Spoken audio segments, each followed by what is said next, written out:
nosso professor, né? E que essa palavra, né? Ela não venha cair no esquecimento, ou seja, apenas uma mensagem para bater em outras igrejas. Essa mensagem não é para bater em outras igrejas. Essa mensagem é para você bater em você mesmo. Para você bater em você mesmo, como diz Paulo, né? Eu esmurro o meu corpo. É para você esmurrar o seu corpo. Vamos colocar aqui para você ver, né? Aí você conhece, então, o pastor Acélio Ramos, que foi onde tudo começou, esse seminário aqui, todo o cronograma, né, dele, tudo começou com ele na década de 90. Vamos ver aqui um pouquinho da mensagem dele. Ó. Temos Deus falando da sua própria boca, tão certo como eu vivo e como toda a terra se encherá da glória do Senhor. Com base no texto citado, podemos dizer que um dilúvio de glória está para acontecer sobre a terra, porque a palavra de Deus diz aqui: a terra se encherá.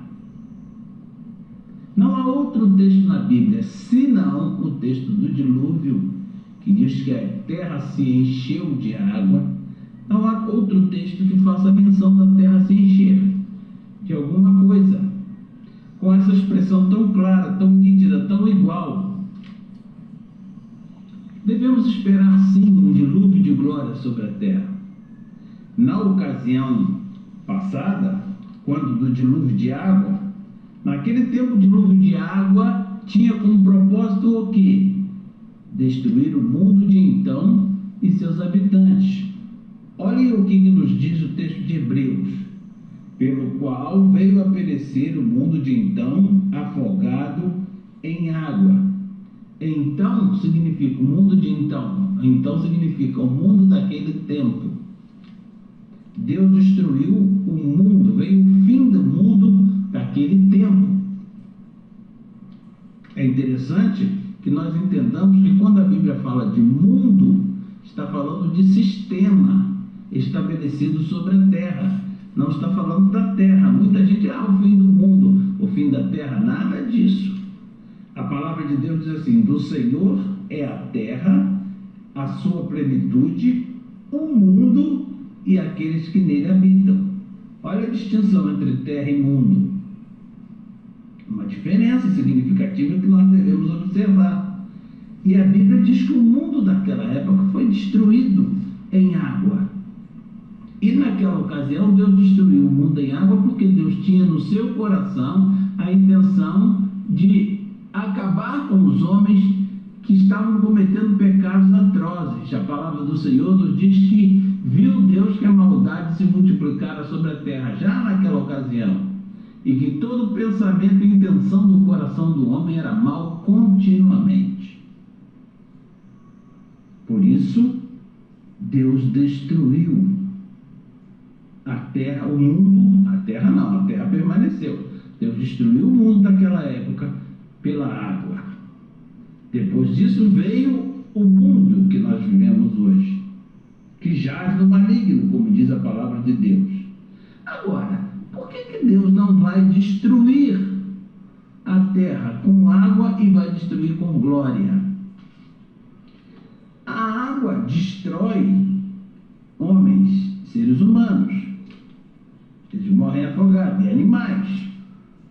Mas a glória não destrói homens. Por isso que as nações andarão na glória do Senhor, na luz da sua glória. A palavra de Deus nos diz isso. As nações andarão na luz do Senhor, luz da glória. Ou seja, as nações andarão debaixo da glória dos filhos de Deus. A criação aguarda a manifestação dos filhos de Deus. Nós estudamos isso, estudos atrás. Mas desta ocasião, desta feita, Deus quer destruir o reino das trevas, os demônios, os principados, potestades, dominadores do mal, dominadores deste mundo tenebroso, que habitam nas regiões celestes. Então tem que encher a terra mesmo, para alcançar até a divisão entre céu e terra, porque para o céu eles não podem subir, eles já foram expulsos de lá. A glória vai encher a terra e os demônios serão destruídos. O reino das trevas exterminado. De que forma?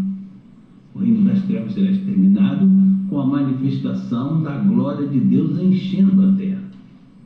Agora, naquela ocasião, o que fez a terra se encher de água? A chuva. E nesta ocasião, o que fará a terra se encher da glória de Deus? Os rios de água viva que fluirão nos filhos de Deus.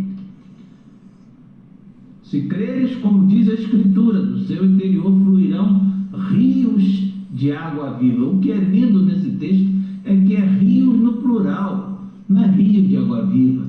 Olha para um rio, vê, você não consegue ver o outro lado da margem e imagina que não é um rio só, são rios fluindo de todos os filhos de Deus, enchendo a terra da glória do Senhor. Vai fazer com que o reino inimigo seja destruído e lançado no abismo.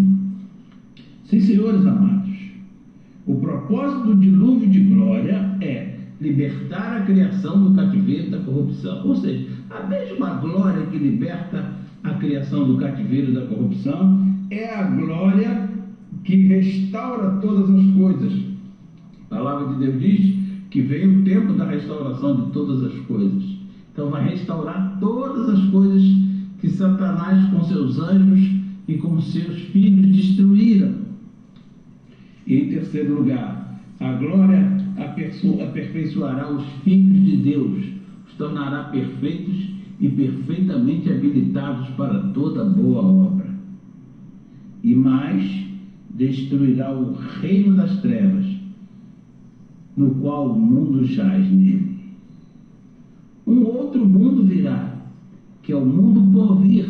A palavra de Deus fala sempre neste mundo, um novo mundo que se estabelecerá sobre a terra. Olha o que diz Hebreus capítulo 6, versículo 5. E provaram a boa palavra de Deus e os poderes do mundo vindouro. Os poderes do mundo vindouro. Presta bem atenção. Esse texto não foi dito, citado lá no outro mundo antes do dilúvio. Não, porque senão o mundo vindouro seria esse. Esse texto foi citado neste tempo, neste mundo, referindo-se a mundo vindouro, que há de vir para a glória de Deus. A terra se encherá da glória do Senhor, tão certo como Deus vive. Confia nisso, invista a sua vida nessa verdade e deixe a palavra do Senhor transformar você para a glória de Deus.